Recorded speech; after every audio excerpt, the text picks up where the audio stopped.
Hi guys, welcome back to Flora Fun and Food. My name is Lauren and today I'm going to be dehydrating some kale from my school's garden that the kids planted.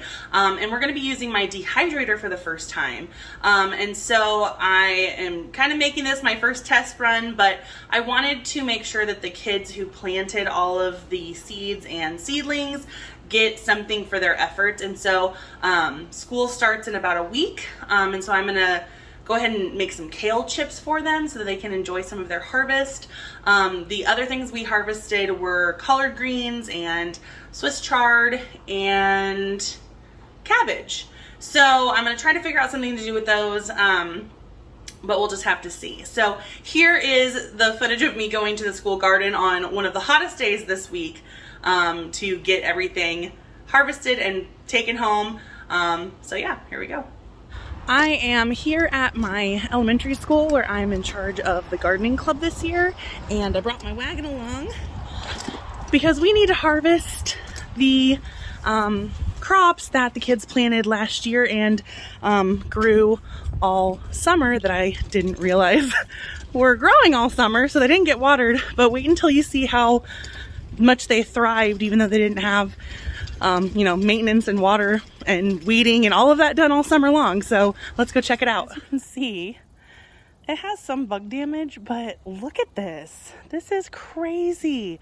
We have bright light Swiss chard. I'm not 100% sure what this was. And then we have some cabbage.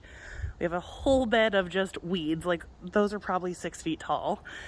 Over here, we have a lot of kale, different kinds of kale. Sadly, this broccoli already flowered, so it's no good anymore. Another bed of weeds.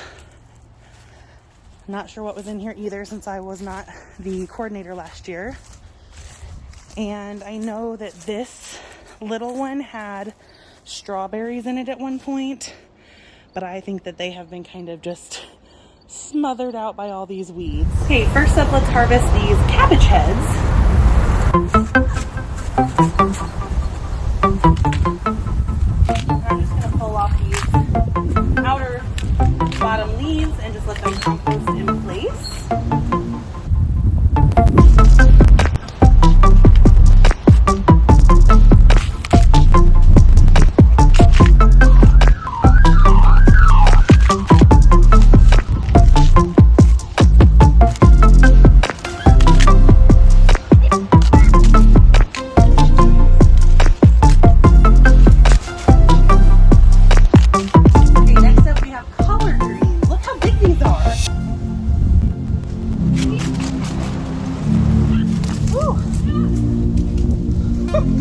My tool's not even cutting through these because look how thick the stalks are. And again, I'm just kind of taking off the ones riddled with bug damage, and we're just going to let those compost in place, which it looks like most of these are pretty far gone.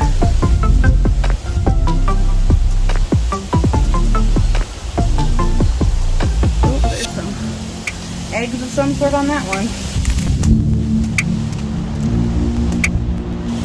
That doesn't look too bad, right?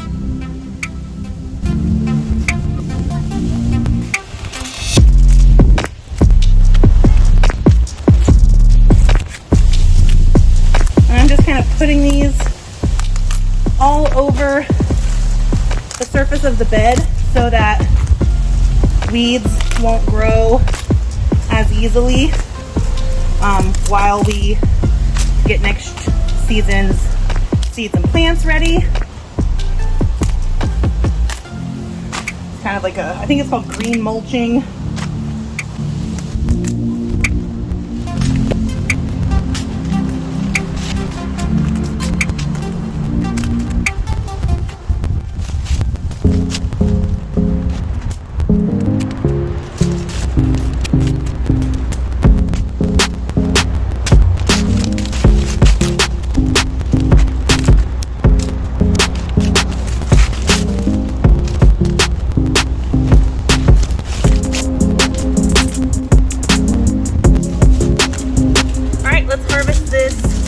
Bright Lights Swiss chard.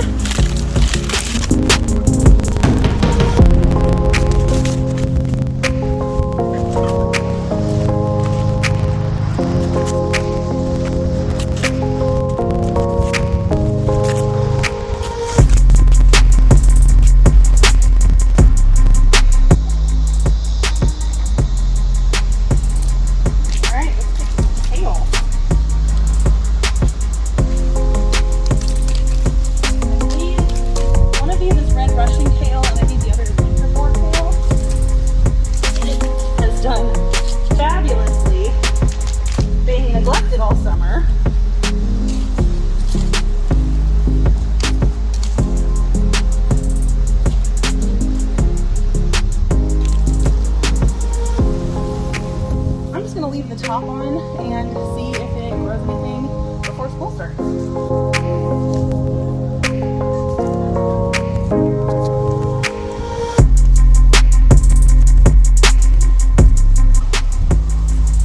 This one doesn't break off quite as easily, so I'm just going to pull these and compost some trees.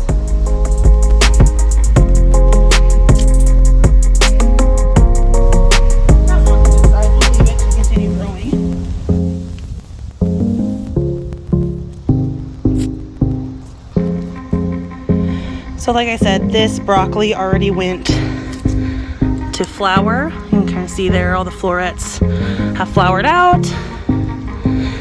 So we didn't get to harvest that, but that's okay. I'm gonna let them keep going. I'm not sure if they have produced seeds yet or not, but I also want the kids to kind of see what it turned into since they planted it. And I'm gonna leave a few of these larger kale stalks with the top leaves still in place just to see if they'll grow any more by the time school starts. And then over here, we just mulched everything in place that was really bug damaged or browned or anything like that. When the kids get back, they're gonna weed that bed. We're gonna weed all the beds actually, but that one needed a lot. That one right there needs a lot, and that one right there needs a lot. We also have some pots on stands that we can plant some fun stuff in. So yeah, now that I'm sweaty and gross, the school garden is sort of taken care of. I did not realize there were plants here all summer, but I'm glad that some of them survived. And look at this harvest we got. There's cabbage and kale and Swiss chard and collard greens filled to the top of this wagon. So I'm gonna go home, and this weekend I'm gonna process some of this. I'm gonna try and use my dehydrator to maybe do some kale chips. I might make some cabbage rolls, or just, I don't know, they're pretty small heads of cabbage. But yeah, I want to process them and hope that I can have something for the kids who worked so hard last year to plant them. I want them to be able to have something for their efforts. So stay tuned for our first test of the dehydrator using the school garden kale. I just came over to our little orchard here, and look, there are some pears. They feel a little underripe still, so I'm gonna let them keep going, but I'm gonna have to do some research on when to harvest Asian pears. So yeah, that's exciting. Up here, we have quite a few fruits. Not sure if they're ready yet either. So let's test this one that has a bug hole in it. So it's still pretty hard. So I don't think these are quite ready to harvest yet. So we'll give them some more time. So once I got everything home, I put it all in this big black trash bag and stuck it in my refrigerator in the garage so that they wouldn't wilt. And then the next day, I got them all out and washed every single leaf, stem, back of the leaf, everything, just to make sure there was no dirt or bugs or anything like that.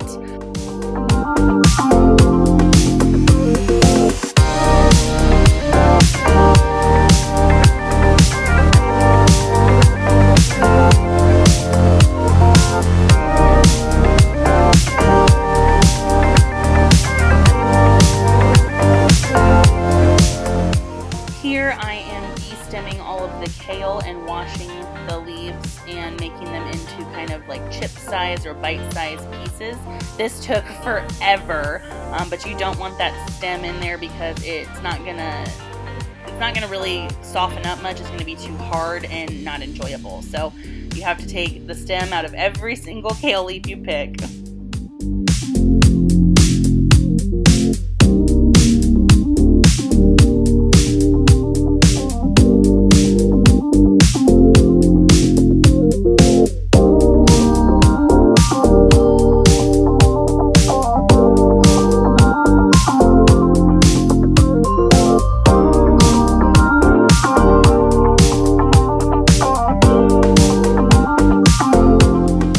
Once you have all of your kale washed, you do need to make sure that you dry it really well, because when we add oil and seasoning to it for the dehydrator, if there's too much water on it, one, the oil's not going to stick, and so therefore the seasoning won't stick, and then two, the dehydrator will not be able to get all of that moisture out, and it could kind of mess it up. So you just want to make sure you start with really dry leaves, and then you can season it up.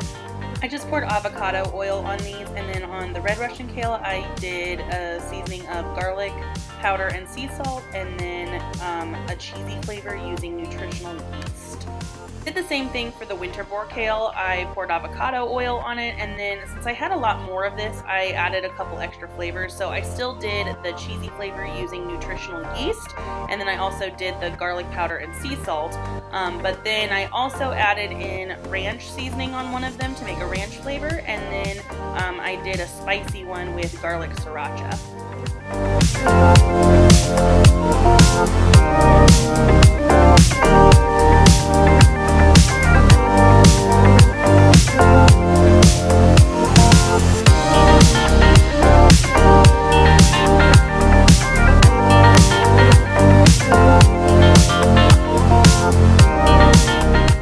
Then I set the dehydrator at 135 degrees and set it for 6 hours.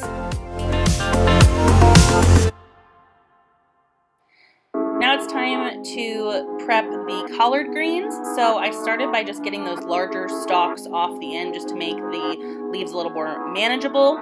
After that, I had to de-stem those as well. Same thing as the kale. If you leave the stems on, it's just going to be too hard and crunchy to eat. It's just not a good texture, and so you have to de-stem it. Typically, if you don't have this much, you can fold the leaves in half and use your knife to cut the stem off, but I had so many that I finally just resorted to ripping the stems out, and it seemed to go a little bit faster.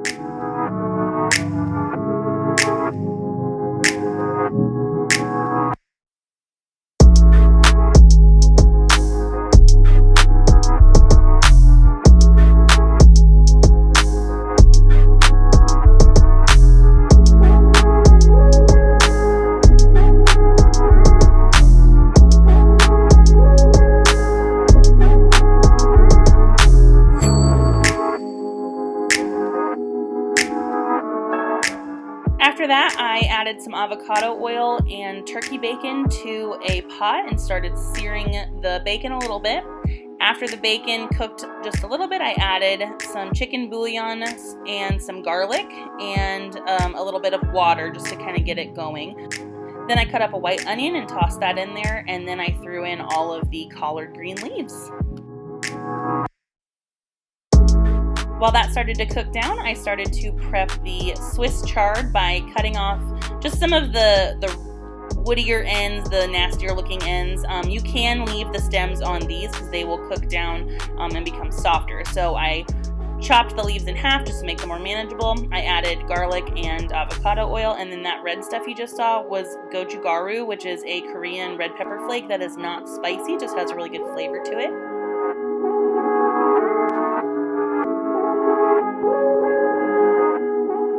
After a while, the collard greens were ready, so I finished them with some salt and pepper and then added them to this Pyrex dish that I'm going to put in the freezer for later use. So I'm going to freeze it and then cook it up with the kids so that they can try it. After I put in the second set of Swiss chard with the gochugaru again, I started cutting the cabbage heads. Now these cabbage heads I think were just outside too long because I had to peel off a ton of layers because they were just brown and rotted. So really it's like cabbage hearts, but it turned out fine. So same thing here. Once the Swiss chard had cooked down and it was tender, I added both of the pots of chard to a Pyrex dish to stick in the freezer. And then I got a pot of water boiling with some chicken bouillon and threw in all of the cabbage. Once it was tender to the touch, I stuck it in another freezer container, and we'll get to have a little dinner when school starts.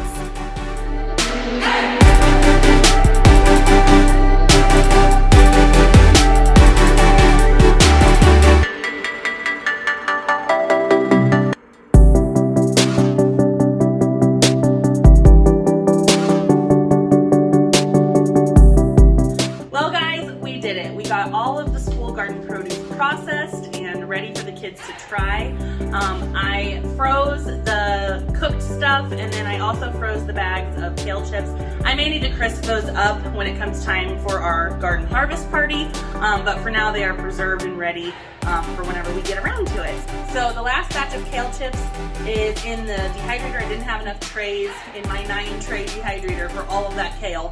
So in 6 hours we'll take the garlic sriracha flavor out. I'll bag them up just like I did the others, and we'll finally actually be done. And I can't wait to see the kids' reactions when they finally get to eat the food that they planted. So if you guys enjoyed that, please go ahead, like, subscribe, comment, all of those things, and I hope to see you next time. Bye guys.